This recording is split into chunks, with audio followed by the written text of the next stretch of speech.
Good day and welcome. Matthew here again. This time we're in Group 4 at Goodwood Circuit. So this is the track most recently added in the 1.39, well 1.39 in the latest patch. This is the latest track they've added. So you see standing start for Group 4, which is brilliant fun. Red Devil starting on pole, got a great start. Which surprised me because he spun up the tyres at the start, as you saw with a puff of smoke. I put traction control on because that's normally what you've done for, well, all through the previous patches and the last sort of set of physics. For those that don't know, 1.39 introduced a change in the physics. So things have shifted a bit, the balance has shifted a bit. And I guess what's apparent, or becoming apparent, is that not using traction control off the line may have a benefit now. Previously, having traction control on was the way to go. You could have it off, and you could match your launch with TCS on. But at best you'd match, at worst you'd do a lot worse. So you just run with TCS on. But now with the way the 4C, which isn't as powerful as the Ferrari, a car I don't think would take off the line as fast as the Ferrari, and certainly the racing I did on Monday night in this, I was launching faster than most of the 4Cs. So it turns out there may be some skill to launching the cars now, which is brilliant. I really like that.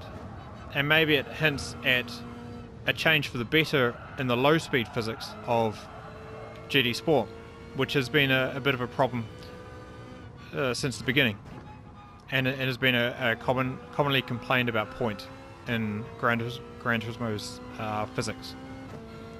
Anyway, I'm going for the long game. It's 15 laps around here, and I'm trying to run it out the whole 15 laps without stopping. Tyre wear. Well, now the tyre wear is pretty good on the Ferrari with the recent physics change. And if you drive it correctly, then it is quite nice. And you can easily maintain your tyre life over the entire 15 laps. Even though if you were pushing, I imagine on the old physics, this type of track would have hurt the front tyres quite badly in this car. With the long right, mostly right-hand, isn't it? Long right-hand corners, which you're often pushing on the accelerator all the way through. Used to. In the past, it would have burned the fronts, and you wouldn't have even imagined doing a whole race in the Ferrari. This would have been the last car you probably were doing, you know, whole races without pit stopping, along with the front wheel drive cars like the Audi and the V-Dub. But now with the new physics, it's possible, which is really cool. It's really brought into play a number of cars, and you see it with the grid lineup. I mean, I guess at the moment we've got two Ferraris, a Lexus, Lamborghini, Jaguar. Did I even say that right? Renault, another Ferrari. Go the Ferraris. Forza Ferrari. Another Renault, although the different kind of Renault. A Toyota. We've got a Subaru back there. You know, so you're getting a really nice mix of cars, which is really, really cool to see. Some really tight racing through that chicane. Really cool track, really enjoying it. It's got a very old school vibe about it. Of course, it's quite an old track. It doesn't have to be up to modern standards because they don't run, I imagine, I don't know actually, they don't run FIA sanctioned events around here. So they don't have to have tarmac runoff for miles. And it's a lot of fun and very punishing if you get it wrong. So what I discovered early on is that I quite like running the whole race without stopping. It means I can go into corners a bit easier. I'm not pushing the limits every lap. Yeah, like you always have to push even when you're not running 100% on the fuel. But it can be easier. I found that because they're quite long straights, I was running fuel map 1, so I got as much power as I could down the straights. I was shifting early to save on power, on power, on fuel. But I was lifting and coasting into the braking zones. So I was lifting, 100 meters or so before the normal braking point, just to save that much more on fuel. So I was using about 6% per lap.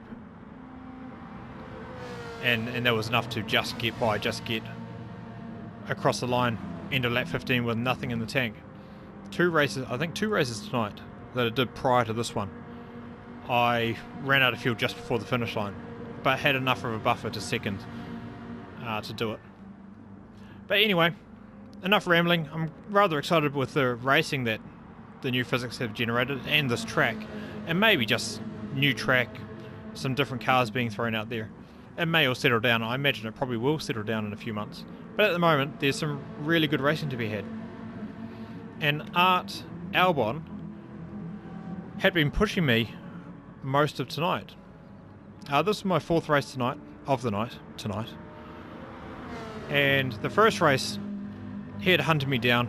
He had unfortunately gone off in the later stages and effectively given me back first, and I took the win. The following two races, either he made mistakes or he was punted off. He was starting down about 5th or 6th for most of the races. So he got in a bit of a fight, I imagine, and fell off the track, and a bit unfortunate. But this race, off to a clean start, and he got up behind me very quickly, or reasonably quickly. We were on lap 4 or 5. Let's just have a squiz. Lap 6 now. It just ticks along so quickly. Red Devil is absolutely flying out ahead. He's on a 15.1.1. Very little tyre wear, as the 4C always has, with quite a cool livery he's got on there. Santa sponsored Red Devils Racing livery. Give him props for that. That's really nicely done. It's really cool, actually, isn't it? Anyway, so I knew at his pace he was not going to sustain that. He was going to burn through his fuel. I knew a pit stop was going to be about 20 seconds.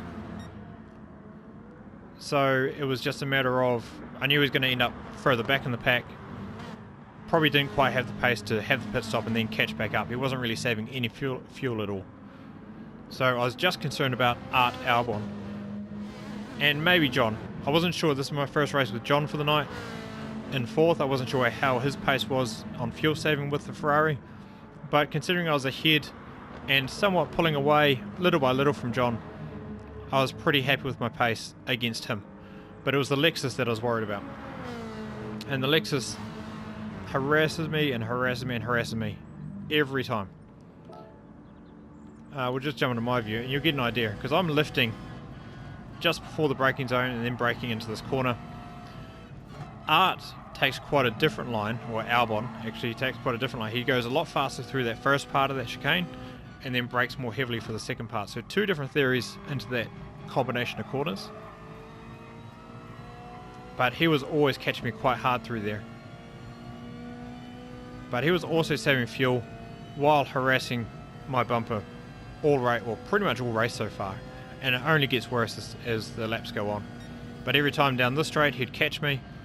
You can't go around the outside around here. I could lift quite comfortably, brake where I normally do, hug the inside line, and then just out and into this chicane, which is nerve-wracking just about every time you go through it, because you have to go so close to those walls. In fact, lap 3, you see lap 3, I've got a 118. That was the first lap I think I hit the second part of that chicane, and it cost me 1.5 seconds. It was a minor tap, but it was enough to put me offline, slow me down, and actually gave John and then put Art Albon right back into my slipstream.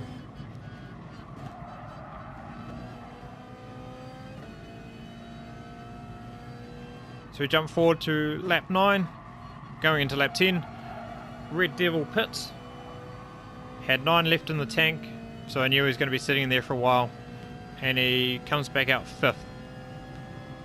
I had to defend against Albon down here. I took the inside line because I thought he might be up ahead of me a bit in my draft and a bit more aggressive sooner. So taking the inside line along that fast right-hander, I couldn't keep to the right-hand side to defend the inside line for the braking point.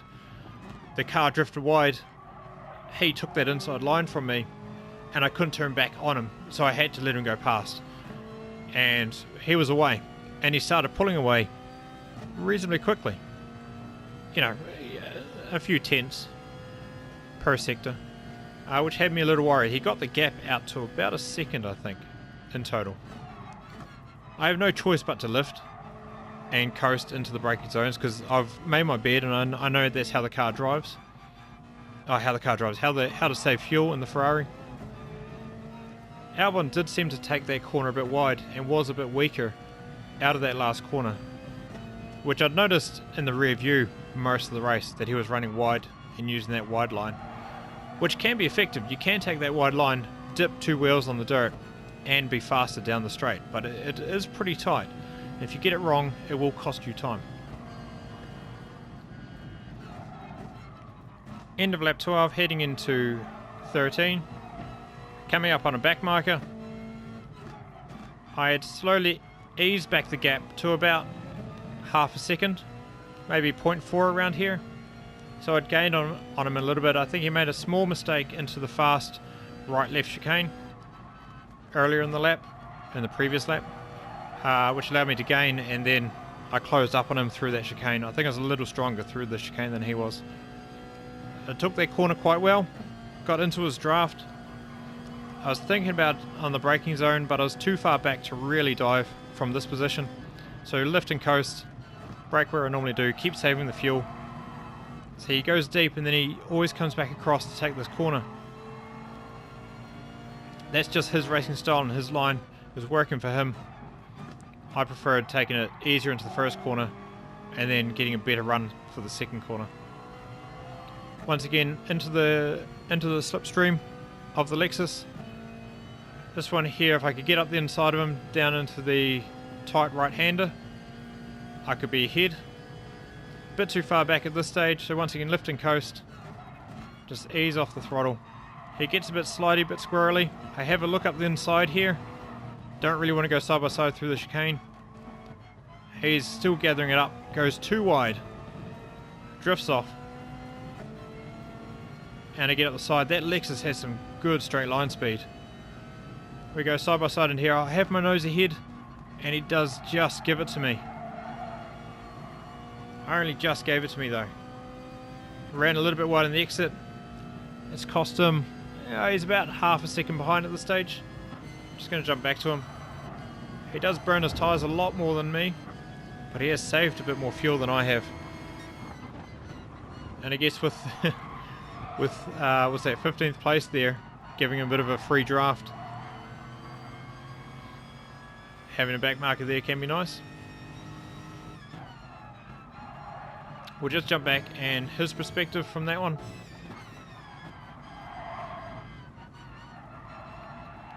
A bit too deep in there. The car still doesn't want to turn. I guess the tyre wear is setting in for him.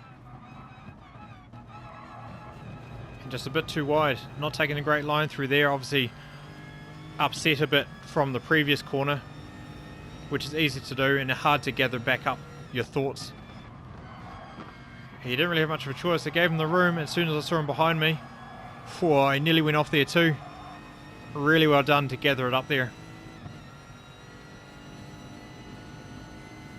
And then this 15th place gets ahead of him and gives him a little bit of a draft for this. Didn't really affect things in all honesty. You see, he takes a wider line through there, pulls it back across the right to gather it up for this one. I don't know if that's the most effective line, but that's his line that he takes. I guess that's the beauty of racing. It's just whatever works for that individual. And obviously the way he was harassing me early on and got ahead of me, it works very well for him. But that's it. I thought I just got to hold on one more lap. Just had to save the fuel. I had exactly 6% fuel as across the line up ahead, so I knew I had enough fuel provided I carry on saving as I have been. A little bit wide for me there. but with the fuel saving that he had done, he was actually able to push a lot harder down these straights. This actually had me really worried. So just obviously watching from his perspective, I did not expect him to catch me like this. I was 16ths. Excuse me, 16ths on exit. And look at the closing rate. 10 k's an hour faster down the straight. Really up the back of me there. I thought he might have gone for a dive. Would have been a bit foolish. But I was a bit worried the way his car was positioned so far to the left. And then I was like, maybe he saved more fuel. Maybe that's why he's been able to catch me so quick. So up here, I just see him once again gaining speed. He doesn't gain speed straight away, but certainly further down the straight with a bit of draft and being able to accelerate a lot harder than me. I just know, stick to the inside line here. There's no way around the outside. This double apex right hand is just too difficult to go around the outside. And from there, I had it. And he did just run out of fuel too. What a shame. That was some great racing. Really great race from Art Albon then. Really fun race. Really intense the whole way. Really had to keep my pace up. Really need to say really more often. But some really good driving. There I go again. Stop it. Stop. Great driving by him. Appreciated the race. It was great fun. Really, damn it, stop it. Enjoying the new physics at the moment. It's thrown up some great car mixes and matches. And thrown some things up in the air, so it's a lot of fun. A lot of fun. So until next time, it'll be the next FIA race, which will be happening this Saturday, the first of Stage 3 for Nations, and the first of the Manufacturers' Cup World Finals Stage 1. Saturday night. Where are we going? We will be at,